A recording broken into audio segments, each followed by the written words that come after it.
ইউনিভার্সিটিগুলো regular স্টুডেন্টদের জায়গা হোক, এখানে কোনো আদু ভাইয়ের জায়গা না হোক, এটা আমাদের স্বপ্ন। এই স্বপ্ন নিয়েই আমরা লড়ে যাচ্ছি। এই স্বপ্ন নিয়েই ডাকসুতে ছাত্রদের কাছে আমাদের কমিটমেন্ট ছিল। শিক্ষার্থীরা সেই কমিটমেন্টের জায়গা থেকে আমাদের উপরে আস্থা রেখেছে এবং আমরা সেই কমিটমেন্ট বাস্তবায়নের ক্ষেত্রে বদ্ধপরিকর, আমরা ভূমিকা পালন করে যাচ্ছি। আপনারা যে ইউনিভার্সিটিতে ভর্তি হয়েছেন, বাংলাদেশের টপ ইউনিভার্সিটি ভর্তির স্বপ্ন অনেক মানুষেরই থাকে, কিন্তু তারা তাদের এই জার্নিতে সেই জায়গা পর্যন্ত যেতে পারে না। ক্লাস 1-এ একটা স্টুডেন্ট ভর্তি হয়, 26 লক্ষ স্টুডেন্টের যাত্রা শুরু হয় আপনাদের সাথে। এরপরে এসএসসিতে আসতে আসতে সেখান থেকে একটা বিশাল অংশ হারিয়ে যায়। 13 লক্ষ স্টুডেন্ট এসএসসিতে পাশ করে। এইচএসসি পাশ করার পরে দেখা যায় আবার 3 লক্ষ স্টুডেন্ট ফেল করে। প্রায় 10 বা 9 লক্ষ স্টুডেন্ট ইন্টারমিডিয়েট পাশ করার পরে এই ইউনিভার্সিটি অ্যাডমিশনের প্রতিযোগিতায় অংশগ্রহণ করে। তার মধ্য থেকে অল্প কিছু স্টুডেন্ট, অর্থাৎ 5,000 বা 4,500 স্টুডেন্ট ঢাকা ইউনিভার্সিটিতে পড়ার সুযোগ পায়। তো আপনারা লাকি যে এত বিশাল অংশের মধ্য থেকে বিশাল একটা জার্নি শেষ করে লাইফের এই জায়গায় আপনারা সিলেক্টেড হয়েছেন। এজন্য ইসলামী ছাত্র শিবিরের পক্ষ থেকে আপনাদেরকে কংগ্রাচুলেট জানাই, আপনাদেরকে স্বাগত জানাই, আপনাদের ভবিষ্যৎ জীবনের জন্য শুভকামনা জানাই। আপনারা যে ইউনিভার্সিটিতে ভর্তি হয়ে আছেন, পাশেই শরীফ ওসমান বিন হাদি শুয়ে আছে। আমরা তার রুহের মাগফিরাত কামনা করি। আধিপত্যবাদের বিরুদ্ধে তিনি যে কণ্ঠস্বর উঁচু করেছিলেন, যার কারণে তাকে সর্বোচ্চ মূল্যটা দিতে হয়েছে। আধিপত্যবাদ তাকে সহ্য করতে পারে নাই, তাকে পৃথিবী থেকে বিদায় নিতে হয়েছে। কিন্তু শরীফ ওসমান বিন হাদি শাহাদাত বরণ করেছে, কিন্তু আমাদের ছেড়ে চলে যায় নাই। কারণ শহীদরা মরে না, তারা জীবিত থাকে, আল্লাহর পক্ষ থেকে তারা রিজিক প্রাপ্ত হয়। আমরা জানি শরীফ ওসমান বিন হাদি এখানে ঘুমিয়ে আছে। শরীফ ওসমান বিন হাদি যুগে যুগে চেতনার মশাল হাতে নিয়ে এ জাতির জুলুম নির্যাতন যারা করবে, জাতির উপরে যারা দমন নিপীড়ন ফ্যাসিজম চাপিয়ে দিবে, তাদের বিরুদ্ধে শরীফ ওসমান বিন হাদির কণ্ঠ হাজারো কণ্ঠ হয়ে জাগ্রত হবে ইনশাআল্লাহ। আমরা দোয়া করি জুলাই বিপ্লবে যারা শহীদ হয়েছে, যাদের শাহাদাতের মাধ্যমে বাংলাদেশের ক্যাম্পাসগুলোতে আমরা চমৎকার একটি পরিবেশ পেয়েছি। এই ক্যাম্পাসে আগে ফার্স্ট ইয়ারে আসলে অনেক বিভীষিকাময় জীবন পার করতে হতো। কোথায় নেতা বসা আছেন, 4 নেতার নাম মুখস্থ করানো হতো। তো 4 নেতার নাম তো আমরা জানি, শেখ মুজিব, তারপরে আরও কে আছে, তাজউদ্দিন আহমেদ, এরকম 4 নেতার নাম আমরা মুখস্থ করে আসছি। কিন্তু এইখানে আসলে 4 নেতা কিন্তু আবার ভিন্ন। তো বিশ্ববিদ্যালয়ে একটা দলের প্রধান 2 জন আর কেন্দ্রের প্রধান 2 জন, তাদের নাম মুখস্থ করতে হয়। আমি বোধ করি যে আজকে আমি দাঁড়িয়েছি এই বিশ্ববিদ্যালয়ের, যেহেতু আমি স্টুডেন্ট, কিন্তু রানিং হয়তো প্রফেশনাল মাস্টার্স করছি, এই কারণে আপনাদের সাথে রেগুলার দেখা সাক্ষাৎ করা, ক্যান্টিনে আড্ডা দেয়া, অযাচিত চর্চাগুলো করা, এই ক্যাম্পাসে আমাদেরকে আপনারা খুব বেশি দেখতে পাবেন না। কারণ এই চর্চাগুলো আমরা বন্ধ করতে চাই। আজকে যারা এখানে আপনারা এসেছেন, অনেক স্বপ্ন নিয়ে এসেছেন। একটি গোলাপ হাতে ধরিয়ে দিয়ে মিষ্টি কথার সম্ভাষণ জানিয়ে আপনাদেরকে আমরা বরণ করে নেয়ার জন্য আজকের এই প্রোগ্রাম করেছি কি না তা আপনারা ইতিমধ্যে বুঝতে পেরেছেন। স্বপ্ন চোখে রঙিন রঙিন নিয়ে আপনারা এখানে এসেছেন, যা দেখবেন তাই ভালো লাগবে। কিন্তু এই সময়টা, এই 4টি বছর বা 5টি বছর আপনার লাইফ পরিবর্তন করে দেওয়ার জন্য একটা অনুঘটকও হতে পারে। আবার এই সময়টা আপনাকে আপনার লাইফটাকে ডিজাস্টার করে দেওয়ার জন্য হতে পারে।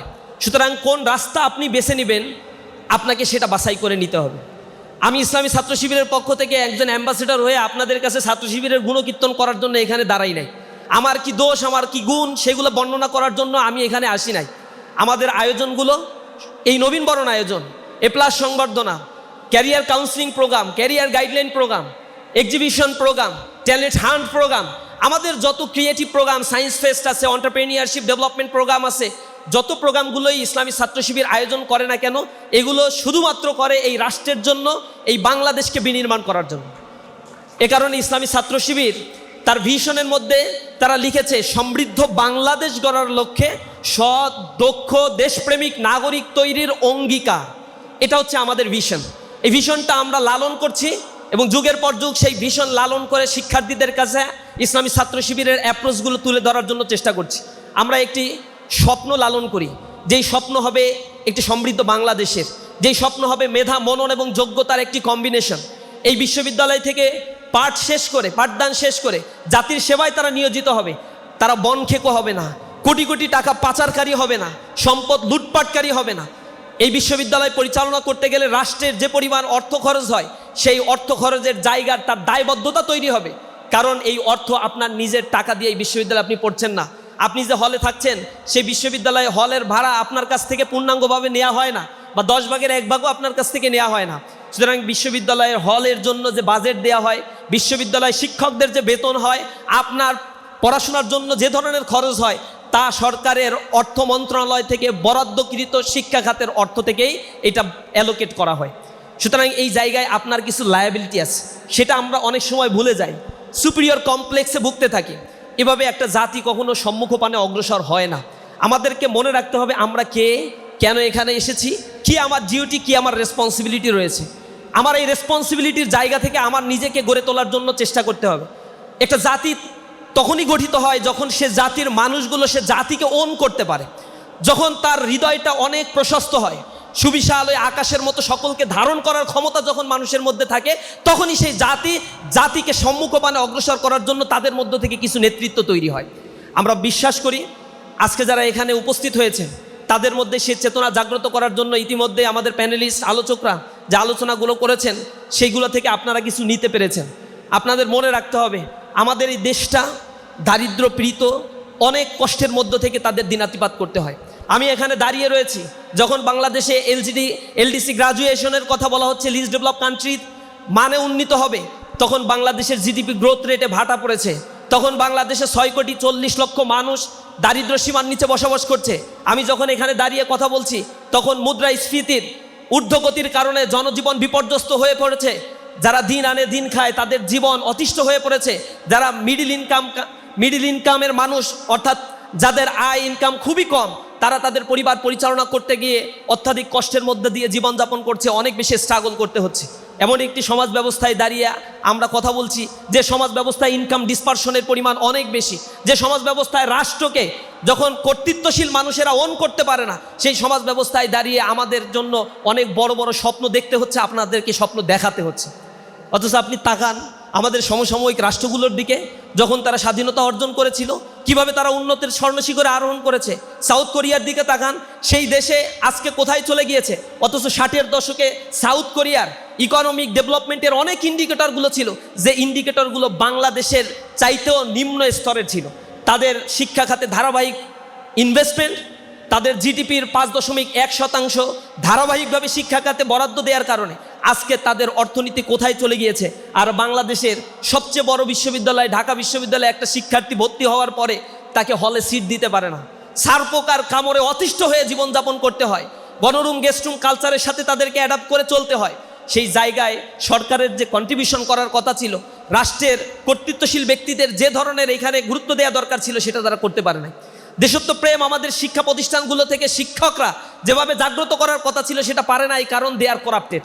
অধিকাংশ শিক্ষকদের মধ্যে যারা কর্তৃত্বশীল প্রশাসনিক কাঠামোতেও এঙ্গেজ হয়ে থাকে, ইউজিসিতে যারা দায়িত্ব পালন করছে, তারা শিক্ষা খাতের বরাদ্দের অধিকাংশই নিজস্ব ব্যক্তি চরিতার্থ করার জন্য তারা এটা ব্যয় করে থাকে। কিন্তু চায়নায় একটা ঘটনা আপনারা জানেন, আফিম ওয়ার হয়েছিল। আফিম যুদ্ধ কেন হয়েছিল? ব্রিটিশরা তৎকালীন সময়ের চীন থেকে তারা চা পাতা রপ্তানি করত, চীন থেকে চা পাতা নিয়ে আসতো। তো এটার কারণে ব্যালেন্স অফ পেমেন্টে অনেক বেশি ঘাটতি দেখা দিয়েছিল। তখন ব্রিটিশরা বলল চায়নায়ও আমরা আফিম রপ্তানি করব। সাউথ এশিয়ায় সাউথ চায়নার এলাকাগুলো থেকে তারা জোরপূর্বক এই আফিমগুলো রপ্তানি করার জন্য চেষ্টা করলো। তখন রাজা এটাতে ভেটো দিল, বাধা দিল। চায়নার রাজা এর বিরুদ্ধে যুদ্ধ ঘোষণা করেছিল। এই যুদ্ধ ঘোষণার পরে যুদ্ধ তারা করেছিল, চায়না ঠিকই হেরেছিল, কিন্তু তারা তারুদের উপরে চাপিয়ে দেয়া জোর করে ওই আফিমটা তারা গ্রহণ করতে চায় নাই। তাদের আগ্রহের জায়গাটি ছিল আমার দেশের উৎপাদন আমরাই করব, আমার দেশকে আমরাই গড়ে তুলব। তাদের নিজেদের দেশকে নিয়ে যে চিন্তা ভাবনা তাদেরকে ওই পর্যায় পর্যন্ত নিয়ে চলে গিয়েছে। আমেরিকা, অস্ট্রেলিয়া বা ইউকে বা ওয়েস্টার্ন সোসাইটিগুলোর যদি দিকে আপনি তাকান, কেন তারা স্ক্যান্ডিনেভিয়ান দেশগুলো আজকে ফাইন্যান্সিয়ালি এত বেশি ডেভেলপ করেছে? Morally they are not develop, কিন্তু ফাইন্যান্সিয়ালি তারা ডেভেলপ করেছে বিকজ তাদের পপুলেশনকে তারা দেশপ্রেমগুলো জানাতে পেরেছে, আগ্রহশীল করে গড়ে তুলতে পেরেছে। ওয়াশিংটনে বা আমেরিকাতে একটা দিবস আছে ওয়াশিংটন ডে। তা আমার এক বন্ধু বলছিল ওই ফ্রি ডে যেগুলো থাকে, বন্ধের দিন যেগুলো থাকে, ওই বন্ধের দিনগুলোতেই হচ্ছে তারা কাজের ক্ষেত্রে বেশি আগ্রহ আমরা দেখতে পাই। তো একবার আমেরিকাতে সেই বন্ধু বলছে আমি আমার ল্যাবে কাজ করছিলাম, ছুটির দিন আমি দেখলাম সেই ওয়াশিংটন ডেতে আমার প্রফেসর সেখানে চলে আসে। তো প্রফেসরকে আমি জিজ্ঞাসা করলাম যে আজকে তো ছুটির দিন, তুমি এখানে কেন আসছো? আজকে না আসলেও তো পারা যেত, ছুটি এনজয় করার দরকার ছিল না, এত কষ্ট আপনারা করেন। তখন সে উত্তর দিচ্ছে, Washington did his job, I must do my job, his life and work won't make me great. Washington তার কাজ করে গেছে, আমার কাজ আমারই করতে হবে। ওয়াশিংটনকে তার কর্ম বড় করেছে, আমার কর্ম কখনো ওয়াশিংটনের ওই দিনে ঘরের ভিতরে হালুয়া রুটি খাইলে আমাকে কোনো দিন বড় করবে না। সুতরাং নিজেকে যদি বড় করে গড়ে তুলতে হয়, নিজের কর্মগুলোকে শানিত করে এই পৃথিবীতে অল্প সময় আমরা বেঁচে থাকি, সেই অল্প সময়ের মধ্যে নিজের সারাউন্ডিংগুলোকে গড়ে তোলার জন্য প্রতিজ্ঞাবদ্ধ হওয়া দরকার। একটি দেশ তখন গড়ে উঠবে যখন সেই দেশের মানুষের মধ্যে দেশ গড়ার জন্য এই তৃষ্ণাটা জাগ্রত হয়। আমার দেশের সমস্যাটা হইল, একবার বাংলাদেশে ইন্টারমিডিয়েট পাস, এই যে কয়েকদিন আগেই জুলাই রিভলিউশনের পর অটো পাস করে দেওয়া হয়েছিল, ওই করোনার সময় এই ঘটনাগুলো ঘটছিল। তো অটো পাস করার পরে পরের ব্যাচটাও আন্দোলন করছে আমাদেরকেও অটো পাস দিতে হবে। তো অটো পাস কেন দিতে হবে? আমরা পড়ার সময় পাই না, আন্দোলন করতে করতে আমরা পড়ার সময় পাই না, এই জন্য এসে শাহবাগে তারা আন্দোলন শুরু করে দিচ্ছে। তো পড়াশোনা না করার জন্য আন্দোলন, চিন্তা করতে পারেন। তা আমি তাদেরকে কাউকে ডেকে জিজ্ঞাসা করছি, তুমি যখন ইউনিভার্সিটিতে পড়বা, তখন যখন তোমাকে বলবে ইন্টারমিডিয়েটের রেজাল্টটা এখানে ইনপুট করো, কিভাবে করবা? তুমি যখন হায়ার স্টাডি করতে যাবা, ইন্টারমিডিয়েটের রেজাল্ট যখন চাইবে, তখন তুমি কি করবা? তুমি যখন চাকরি করতে যাইবা, তখন তোমার ইন্টারমিডিয়েটের রেজাল্ট তোমাকে চাইবে, তখন তুমি কি করবা? তুমি যে ফেল করবা এই ভয়ে তুমি পরীক্ষাটা দিবা না, পিছিয়ে দিতে চাও। এইভাবে যদি সব ছাত্ররা আন্দোলন করতে থাকে, তো জীবনটা তো স্বর্গসুখ হয়ে যায়, কিন্তু লাইফে তো বেকারত্বের পরিমাণ অনেক বেড়ে যাবে। বাংলাদেশে তো এখন 41 লক্ষ বেকার বিলং করে, সেটা স্ট্রাকচারাল অথবা ফ্রিকশনাল অথবা আনস্ট্রাকচারাল আনএমপ্লয়েড হোক। প্রায় 41 লক্ষ বেকার, যার মধ্যে 34% রয়েছে বিশ্ববিদ্যালয় থেকে অনার্স মাস্টার্স পাস করা বেকার, অর্থাৎ তারা পাস করে যাচ্ছে, তাদেরকে কেউ চাকরি দিচ্ছে না। এই জায়গা থেকে আমাকে গড়ে তোলার জন্য স্বপ্ন দেখতে হবে। ইউনিভার্সিটির এই জায়গায় আঙিনায় আমি এসেছি, অনেক অপরচুনিটিস আমার জন্য আছে, অ্যাভেলেবেল অপরচুনিটিস আছে। আমি সেগুলো অ্যাভেল করে আমি আমার জীবনকে এনজয় করতে পারি, অথবা এই 5টা বছর নিজেকে গড়ে তোলার জন্য যে অপরচুনিটিসগুলো আছে সেগুলো আমরা কাজে লাগাতে পারি। কী সুযোগ সুবিধাগুলো আছে এখানে বোধ করি সেগুলো প্রেজেন্টেশন দিয়ে আপনাদেরকে জানিয়ে দেওয়া হয়েছে। এখন ডিসিশনটা আপনার, আপনি নিজেকে কিভাবে গড়ে তুলবেন। সেই জায়গায় আমরা আপনাদেরকে অ্যাসোসিয়েশন করতে পারি, ইসলামী ছাত্র শিবির আপনাকে সহযোগিতা করবে, ডাকসু প্রতিনিধিরা যে কয়দিন আছে এখানে তারা সহযোগিতা করবে, পরবর্তীতে ডাকসু নির্বাচন আশা করি ধারাবাহিকভাবে হবে, তারাও আপনাদের সেই ক্ষেত্রে সহযোগিতা করবে। দ্বিতীয় যে বিষয়টি আপনাদের কাছে আমি অনুরোধ জানাবো, প্রিয় বন্ধুরা, জীবনের সময়টা খুবই সংক্ষিপ্ত, একটা সংক্ষিপ্ত জার্নি নিয়ে আমরা এখানে এসেছি। লাইফের সবচেয়ে গুরুত্বপূর্ণ জায়গাটা মনীষীরা বলেছেন, যদি তুমি তোমার সন্তানকে 3টা আর শিক্ষা দাও, রিডিং, রাইটিং অ্যান্ড অ্যারিথমেটিক, চতুর্থ আর হিসেবে যদি তুমি রিলিজিয়ানকে না রাখো, পঞ্চম আর হিসেবে তুমি যেটি পাবে সেটা হচ্ছে রাজকালরি। অর্থাৎ লেখাপড়াই একটা মানুষের জীবনের সব কিছু নয়। এ কারণে বলা হয়, when money is lost nothing is lost, when health is lost something is lost, but when character is lost everything is lost. জীবনের চরিত্র যদি হারিয়ে যায়, একটা মানুষের কাছে আর কিছুই অবশিষ্ট থাকে না। এই বিশ্ববিদ্যালয়ে, এই ঢাকা বিশ্ববিদ্যালয়ে পড়াশোনা করে এমন মানুষেরও জন্ম হয়েছে যারা বিশ্ববিদ্যালয়ে পড়ে অ্যাডমিনিস্ট্রেশনে জব করেছে, ডিফেন্স ফোর্সে জব করেছে, যারা বাংলাদেশের ব্যবসায়িক খাতগুলোতে গুরুত্বপূর্ণ ভূমিকা রেখেছে, দেশের বাইরে গিয়েছে, কিন্তু সেই মানুষগুলো ছিল করাপ্টেড। কোটি কোটি টাকা তারা দেশ থেকে পাচার করেছে। শ্বেতপত্র প্রকাশিত হয়েছে ইন্টারিম গভর্নমেন্টের ক্ষেত্রে, তারা বলেছে যে আওয়ামী ফ্যাসিবাদের সময় $234 বিলিয়ন শুধু বাংলাদেশ থেকে পাচার করে নিয়ে যাওয়া হয়েছে।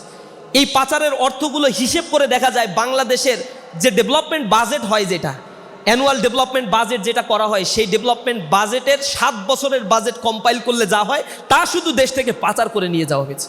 ডেভেলপমেন্ট বাজেটের নামে এই দেশে যা বরাদ্দ দেওয়া হয় তা উপর থেকে নিচ পর্যন্ত যেতে যেতে সকল টাকাগুলোই লোপাট হয়ে যায়। 10% টাকাও এখানে ইনভেস্টমেন্ট করা হয় না, যার ফলে একটা রাস্তা নির্মাণ করা হয়, তার টেম্পার 3 বছর 4 বছর পরে আবার শেষ হয়ে যায়, আবার সেখানে বাজেট দেওয়া হয়। অথচ এশিয়া মহাদেশের মধ্যে অন্য অন্য দেশগুলোর কম্প্যারিজন করে দেখা গিয়েছে বাংলাদেশেই লোকাল গভর্নমেন্টের রাস্তাঘাট নির্মাণের জন্য সবচেয়ে বেশি বাজেট এখানে অ্যালোকেট করা হয়। আসলে এই টাকাগুলো কে খাচ্ছে? এই টাকাগুলো কার পকেটে যাচ্ছে? এগুলো কোনো অশিক্ষিত রিক্সা চালক অথবা কোনো দিনমজুর কুলি মজুর এগুলো গ্রহণ করছে না, এগুলো গ্রহণ করছে আপনার আমার মতো শিক্ষিত মানুষেরা, যাদের দেহ অবয়ব সব কিছু সুন্দর, যাদের কথাগুলো শুনে মানুষ বিকশিত হয়, আকর্ষিত হয়, যাদের লেখাপড়ার প্রোফাইল দেখে মানুষ বাহবা দেয়। কিন্তু এই মানুষগুলোই যখন আবার ওই পজিশনগুলোতে বসে তখন টাকা ছাড়া কোনো ফাইল তারা স্বাক্ষর করতে চায় না। এই জায়গায় আমাকে একটু বুঝতে হবে, আমার চরিত্র যদি এখানে ভালো না হয়, আমি যে টাকা দিয়ে সাম্রাজ্য গড়ে তুলছি, আমার মৃত্যু হয়ে গেলে এই সাম্রাজ্য রেখেই কিন্তু আমাকে চলে যেতে হবে। ওই কবরে আমি কোনো সাম্রাজ্য নিয়ে যেতে পারবো না। আমার পরে আমার আওলাদরা, আমার বংশ পরম্পরায় যারা থাকবে, তারা যখন এই অর্থগুলো পাবে, তখন তারা এই অর্থের অ্যাবিউজ করলে তার রিটার্নগুলো কিয়ামতের ময়দানে আমিও পাবো সমানতালে। সুতরাং এই জায়গায় আমাকে একটু অনুধাবন করতে হবে, মানুষের জন্য আমরা যেন কাজ করতে পারি। ইউনিভার্সিটিতে যে লক্ষ কোটি টাকা বরাদ্দ দেওয়া হচ্ছে, যে বরাদ্দের মধ্য দিয়ে ইনফ্রাস্ট্রাকচারাল ডেভেলপমেন্টগুলো করা হচ্ছে, আমার এডুকেশন সিস্টেমকে রান করানো হচ্ছে, আনফর্চুনেটলি সেই জায়গায় লেখাপড়া করে আমার প্রতি আমার সেই দায়বদ্ধতাটা তৈরি হয় না। একজন রিক্সাওয়ালাকে আমি মূল্যায়ন করতে পারি না, অথচ আমার দেশের বাজেট অ্যালোকেশন এইবার 9 লক্ষ কোটি টাকার বাজেট প্রপোজাল তৈরি করা হচ্ছে।